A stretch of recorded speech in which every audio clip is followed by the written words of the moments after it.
একটা পুংটা লোক আছিল বুঝছেন, সব কিছুরে দইরা সে সহবাস করে দিত।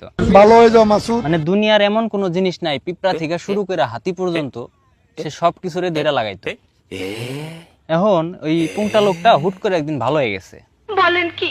ভালো হয়ে যাওয়ার পরে শয়তান তো মনে করেন টেনশনে পড়ে গেছে গা, কই কি ব্যাপার, এই লোকটা এত খারাপ আছিল, হুট করে ভালো হয়ে গেল, এর কারণ কি? এখন শয়তান হইলো মানে এক জায়গায় শুয়ে শুয়ে একটা ফোন দিয়ে আসছে, अच्छा ওরে তো আমি আবারও খারাপ বানাবো, अभी मैं गाली नहीं दे ও ভালো, सकता ও যে ভালো হয়েছে ওরে তো আমি ভালো হয়ে থাকতে দিব না। এখন যা চিন্তা করছে সেই অনুযায়ী কাজ করতেছে। একদিন ওই শয়তান মেয়া সাইজে জামা কাপড় খুইলে এই বেটার সামনে গেছে। যাওয়ার পরে বেটা মনে করেন নিজের আর কন্ট্রোল করে পারে নাই, কন্ট্রোল না করে পারে ওই মেয়ের রূপী শয়তান রে দিছে মনে করেন গক গক করে।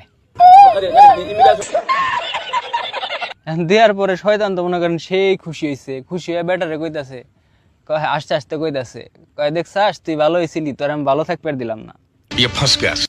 এখন বেটা কইতাছে, কয় আমার দুনিয়ার সবকিছুই মনে করা শেষ, খালি শয়তান করায় বাধা ছিল, এই জন্যই আমি ভালো শাসছিলাম তোরে করার লিগে, সাবধান হয়ে যাস। এখন ভাই মনে করেন মুখোশধারী মেলা এরকম ভালো মানুষ আছে বুঝছেন, সাবধানে থাকেন। আর আপনার কোন বন্ধু এরকম মুখোশধারী, হ্যাঁ ভালো মানুষের মুখোশ ধরছে এরকম গক গক করার লিগে, তার মেনশনটা দিয়ে যায়েন, ভালো থাকেন।